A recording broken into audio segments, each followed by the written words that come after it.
Hello, welcome back to this random tip where I fix stuff. Today we have this Marchant XLA Calculator. Seems to be not in too bad shape. Does work, it's just a little bit stiff here. Worked at one point, that's probably why. So it is just a little bit stiff. This wasn't latched in all the way, that's why it did that initially. He added there and implemented the counter. Add 5 here. So that works. And this is our clearing. One direction clears this, the accumulator, and then the other direction clears the counter. Main issue with this is one, that it's dirty and a little bit sticky, so I'll have to take it apart and clean it. Other issue is you can see that here and here the pegs are missing. And when I first saw it, I thought that just like the plastic things are missing, but actually they're broken off somehow. So I'll have to figure out what I can do about that, because right now when like these are down, see the clearing thing misses them. So I'll have to figure something out for that. So I can either make new ones of these, like, because this is going to be like, this lever is attached to a disc that is around the main rotating drum assembly in here. So let's see if I can replace that, or see if I can attach something on here that would stick up, and then maybe you find like a red thing to go on top of it. But first thing to do is let's take this apart. So I have a small screwdriver, because Marchant always used really small screws in everything they made.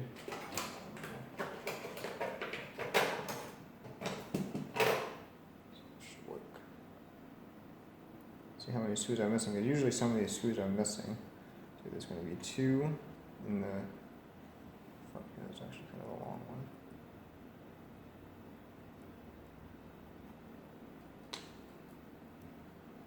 Should be some in the back as well. I'll have to take off the clearing handle here too for it to come out. Looks like actually all the screws are in this cover. There's 2 in the back as well. Turn this around so you can see the back. On the back we have the patent information there.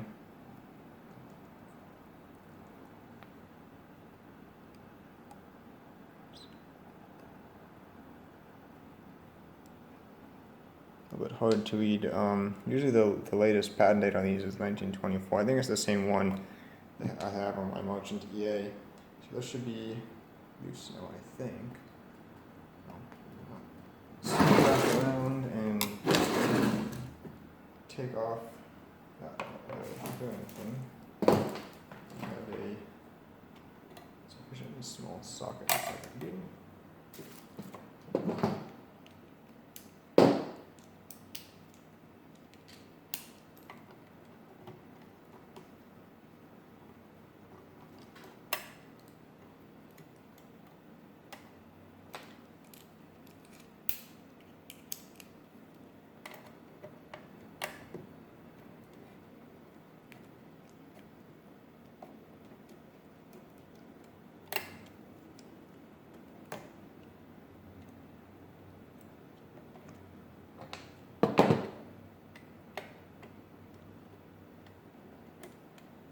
Should come out of here somehow or other.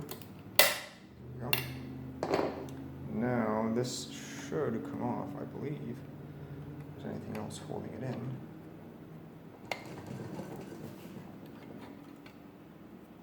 So the pin might be coming off in the end. A little bit of motivation here. I believe this particular machine is from, there we go, either 1924 or 1928. I've seen conflicting dates on this, but either way, this is a cheaper Marchant. For people who didn't want to buy the expensive ones, you can see some kind of sound deadening cloth in there like we've seen on the other Marchant machines. So this is from 1924. It would have been sold alongside the Marchant XL, and believe the Marchant EA was also available in 1924.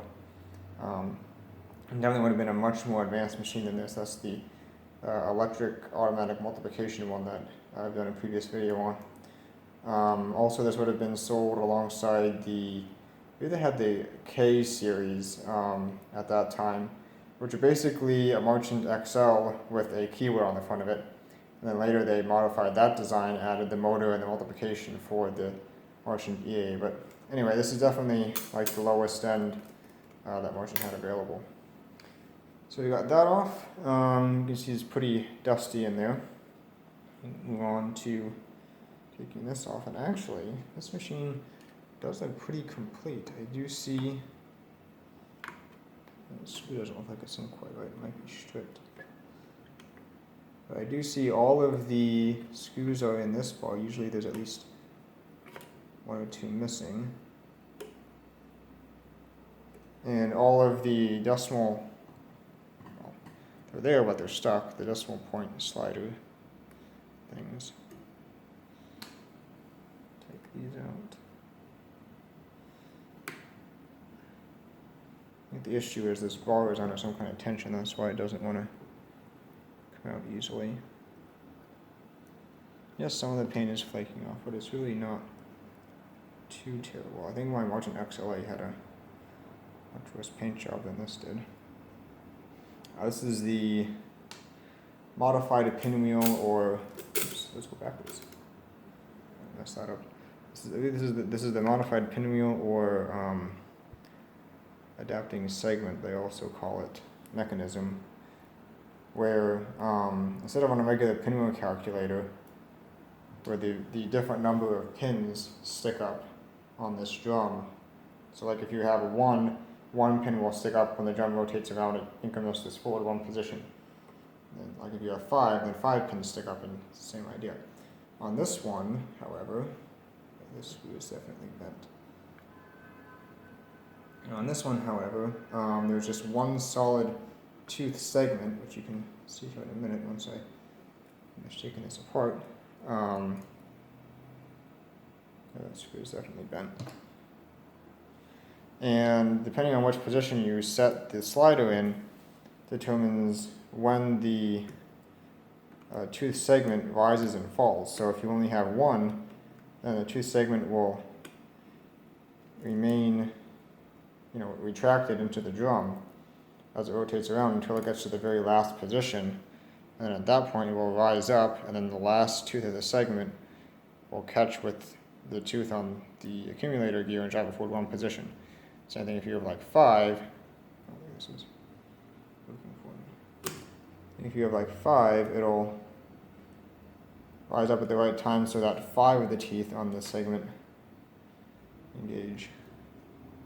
These screws are really messed up. I wonder if someone dropped this or something. Okay, so this should come off now.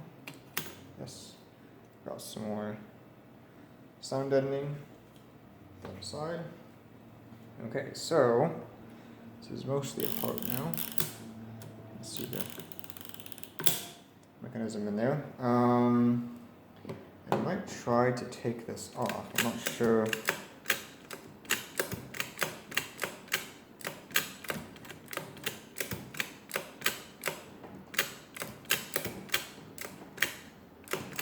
That's not working correctly. That should. Oh, I know why, because it didn't go all the way, because this thing is. Let's move those back up. This one's spring loaded. Yeah. So happening, this thing was catching on there, and so it wasn't moving all the way over to the next position where this could catch the next ratchet. I'd like to see how to take this off the carriage. I might pause and take a look at this. On the Marchant XL, which is a different machine, it had like a release button on the side where you could release the ratchet, and then there was just like a catch on the carriage you had to take off. Actually, it looks like this one is in a similar position, because it looks like I can take this piece off. This rail here, looks like it might be what's blocking the carriage from sliding over further. So take this off. This is definitely a low-end machine for its day.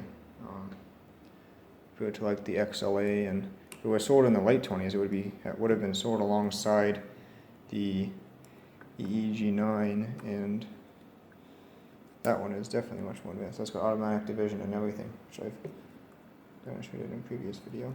And Marchant always likes to make these screws difficult. No, it's not going to help.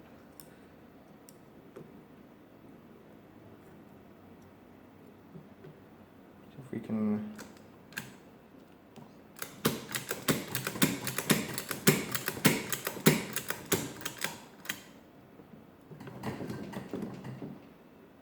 it's still hitting on something.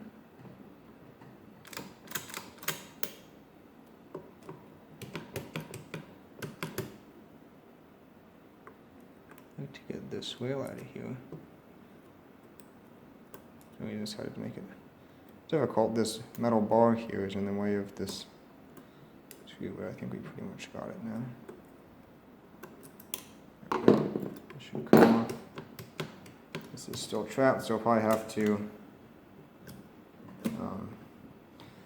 pause and figure out what exactly this is stuck on. So let me do that. Okay, so I was able to get the carriage off. Ended up taking the base plate off, and then once I got that off, this thing was bolted to the bottom of the carriage. So as you can see, just a screw and then 2 pins, and that was hitting against the side of the track here, so that's what was holding it on. And then I was able to actually slide it off this way, because this gear was in the way of it sliding off that way. This gear would have been hitting on this tab right here. So got that off. Might take off some of this shielding here and do a bit of cleaning on this.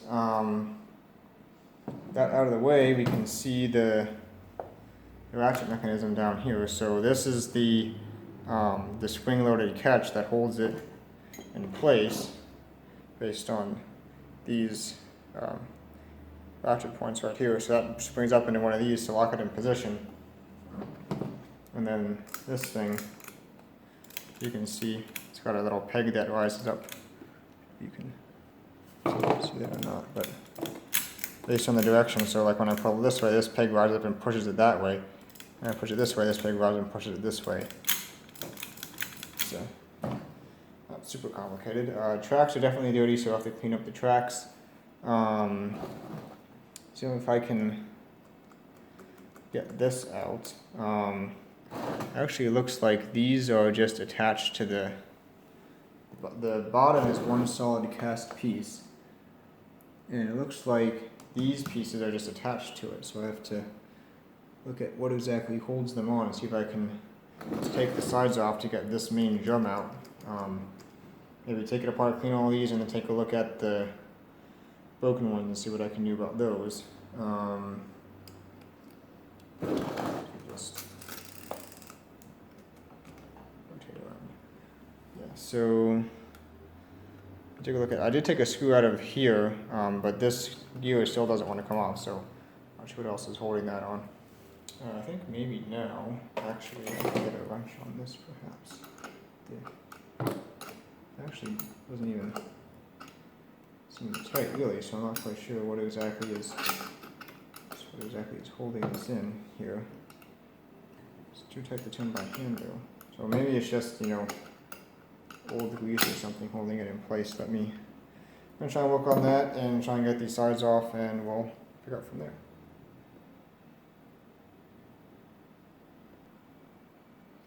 So I took 4 screws out of the bottom. These plates on the side were screwed up through here, so 2 on each side. Now these come off. It's a nice solid cast piece though. Got some kind of number on the inside there. You can see the bracing they've cast in, but it's nice and solid.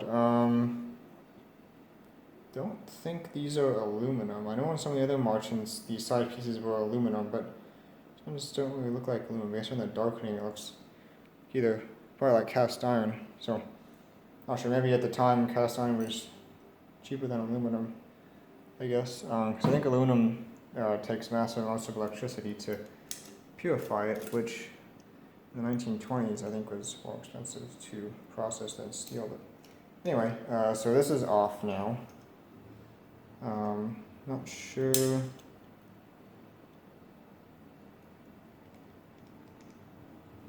Okay, so it looks like the spring for that detent was latched onto that pin there, so I took that off. I think this should come out now. Yep. And I don't see any timing marks, so this is going to be fun to put back together. Yeah, that's interesting. I guess we can get a good idea of timing based on this, because when it's in the home position, this is going to have to be like this divot here. It's going to have to be where this swinging thing sits in, because that's like the ratchet. So, and this is in like that. When you turn it one way, and you can't turn it backwards. So, in the home position, this is going to have to be pretty much centered on there. So, that'll help us with the timing when we put it back together. So that's the drum.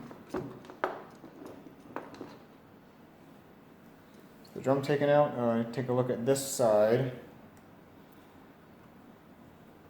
So you've got it. This thing here, I believe, is the carriage lock. So again, in the home position, it's going to have to be like this, so that this piece with the holes in it can slide through like this, and then when you activate it, then it rotates. Oops. And it would rotate something like that to lock the carriage in place, so that you can't move the carriage when you're rotating. And also so that, like, if the carriage is out of position, then this can't rotate, so you can't rotate the drive handle when the carriage is not locked in the correct position. And we just got a little drive gear here for that, and then this is the main drive gear coming in. All this stuff has to be cleaned and lubricated. This pin here goes in and out when I pull on the handle, so the point of that is so that you can't move these risers here. So that you can't move these risers here when the handle is not in the home position, because these things here are basically like ratchets. So as I was doing the levers before, you could hear them clicking. So they ratchet against these, and these like spring ratchet them into like a stable position. And that pin that goes in and out rests on the back of here. So if any of these are back, which means that the riser is not in like a desired position, then this pin, that pin, will get trapped behind here. Actually, not sure if that would block you from tuning the handle though, but what would happen is once you pull the handle and that pin comes back, like assuming all these ratchets are in the right position, once you pull the handle out and start turning the crank, and then that pin springs back, it will lock this forward, so you won't be able, so these ratchets won't be able to go back, which means you won't be able to adjust any of the sliders once you start rotating the handle, unless you push that pin in. Like you could jam something that you're pushing if you really wanted to, but it's just a safety interlock. And of course we have the bell.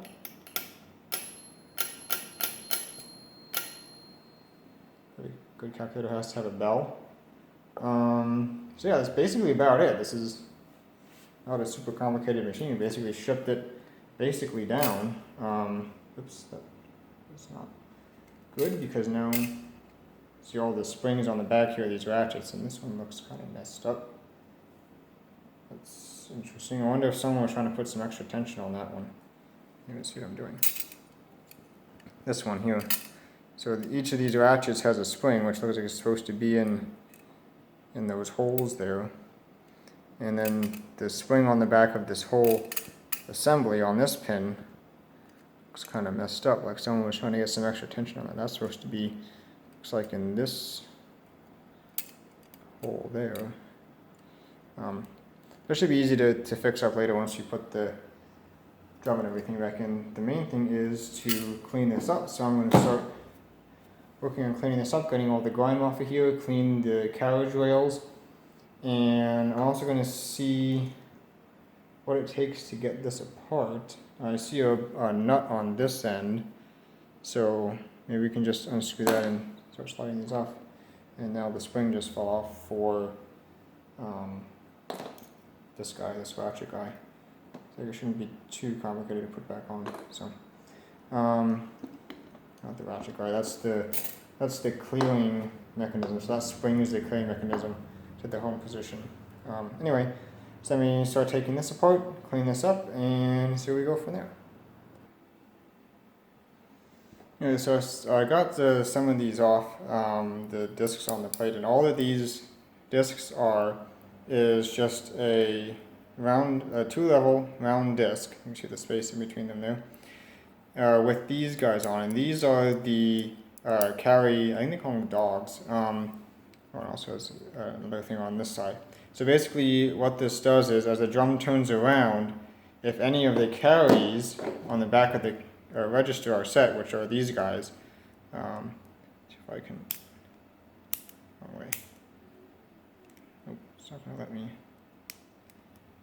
it's hard to turn past the carry. Can't do this two-handed because I'm holding the register in my other hand. Yeah, I'm not going to be able to do it. But basically what happens is when this turns, when this turns past 9, either forwards or backwards, it pops this piece here out. And what happens is, as the drum turns around, this slanted piece, I'm not sure if you can really tell, but basically what that looks like is, see how there's like a ridge here, and then it's kind of like slowly slanted down a little bit. And what happens is, actually, let me just put this down. Basically what happens is, as this comes around, this will be sticking out, so it will hit this. See, as it hits that, so it'll hit that, and see how it pushes that tab out there? That tab will engage with this gear. Actually, do I have this backwards? No, I have this the right way. It'll push this over. Yeah, that's why I can't demonstrate it because this isn't sticking out far enough, because you can see how there's another slope there. So actually this tab will hit against that slope. As you can see, what's going to happen is it's going to push this over and into drive with this gear here. Let me see if I can pop one of these back real quick here. So always usually a little bit stiff. There we go. So see how I got that one, the first one there popped out. So what's going to happen is, as this spins around, this tooth is going to hit on that like that. And that's going to push it into drive with the next gear. So as it rotates past, it's going to drive the next digit one position forward. And then this thing on the back, this lumpy thing, the lump is going to hit against this tab and push it back in to clear the carry. So that's how those work. Pretty simple mechanism, same idea. Been using other pinwheel calculators, and like the Monroes and stuff use a similar technique. They didn't use discs like this, but same basic idea. Now we get to the interesting part, which is the sliding segment. So you can see I've gotten down here. This is the last one, which was broken.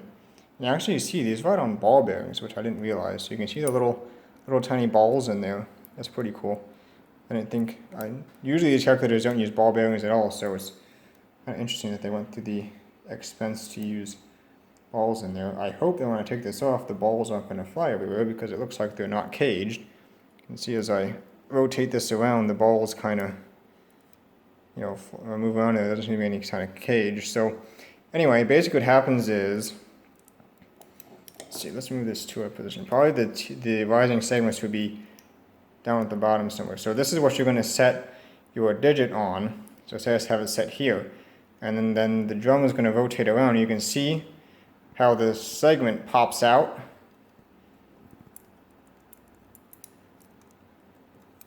and then falls back. And then depending on where I have this set, they're going to determine the timing of when this pops out and when this falls back.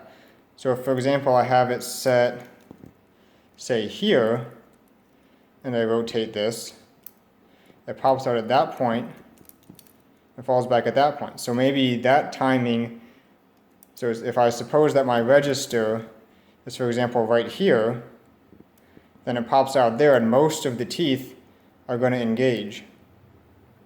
I'm not sure if that was a good demonstration because it's kind of hard to hold this and rotate it at the same time and hold this in position. But I hope you get the idea that, you know, the position of this determines where on the rotation the segment pops out. And where on the rotation the segment pops out determines how many teeth of the segment engage with the accumulator, because the accumulator is in a fixed position. So, you know, if all the segments pop out before it engages, then all of them are going to engage. But if it pops out, you know, when 9 of the teeth are past the accumulator, then only one's going to engage, and you're only going to get one addition occurring. So I hope that makes sense. I'm going to continue taking this apart. I'm a little afraid to take this off. You can see what I'm doing here. See if we can take this segment off here. Maybe. There we go. And it looks like the bearings are actually going to stay together, so that's good news. You can see it's got this plate rivet on the back and plate rivet on the front, so the bearings don't come apart, so that's nice. Needs some oil though, it feels kind of lumpy at one particular position. Let me have it to my oiler. So oiled the bearing, and it's much nicer now. There's some dirt on the top, we'll get rid of that.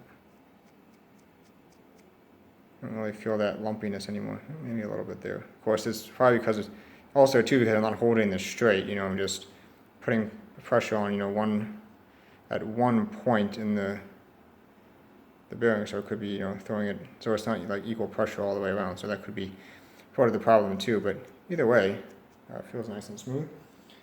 So what we have to do is figure out how we can extend this a little bit so that we can fix the missing colored indicators and also have it catch the carry mechanism. So I'm going to take the 2 off that are the issue, and I'm probably going to put them, and I'm probably going to put the one good one at that end, you know, one position forward, so that the 2 bad ones are closest to the end. Actually, this is the end. Over here. So I'm probably going to put the two bad ones closest to the end, or I should say that they will be closest to the end, so that I have the minimum amount remaining disassembled. You can see the segment here.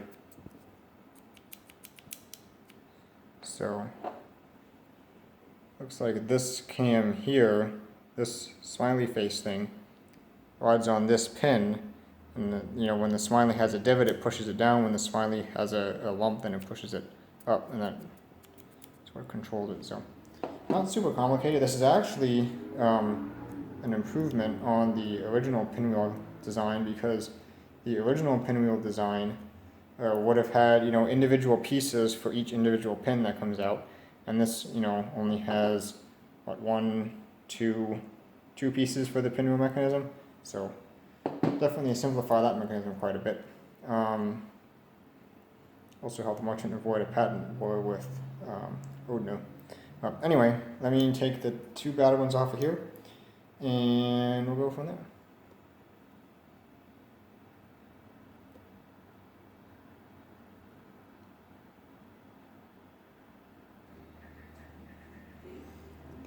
Okay, so I think I came up with a solution for this. So you can see this is the good one, and then this is my solution, or attempted solution, for the bad one. You can see what I've done is I cut a square piece of metal and then made 2 little slices here and here, and then folded the bottom wraps like it. So the square was maybe like that wide-ish, and then like I said, I cut there and there, and then folded the bottom around the stub end of this, and then kind of like squashed the top together, and then just soldered everything in place. And then after that, I spent a good deal of time with the file shaping this so that it would slide. So I'll have to fit this correctly when it's all in, but as of right now, you can see that this does slide through the, let's see right there. It does slide through the slider slots there. So again, we'll have to make sure that's going to fit, once everything's all together. Maybe you might need a little bit more fine tuning. So that should replace the little metal stub that's inside these plastic things. So from there, probably what I'm going to end up doing is getting some like putty epoxy or something, and then just molding it around to the shape of the original plastic, and then painting it at some point. It's probably what I'm going to end up doing for appearance's sake, but at least this should make it work now with the clearing lever, hopefully. So this is the other one that I've just finished soldering. You can see how it's like not even close to the right shape, so this is going to require a good deal of time on the file as well, getting it shaped up, but hopefully this should work and be a permanent fix for those missing tabs. I don't see how there's any way that I could remake these pieces with all these little tiny brass rivets holding this on. That would be quite a job to try and take these pieces off without damaging them both sides. Then you have to make the new piece, and then you have to re-rivet all these pieces back on. That would be quite a job, I think. So this is definitely a lot easier than doing that. Hopefully it'll work out. So I'm going to finish cleaning this one up, and then clean up all of the pieces here, and see where we go from there.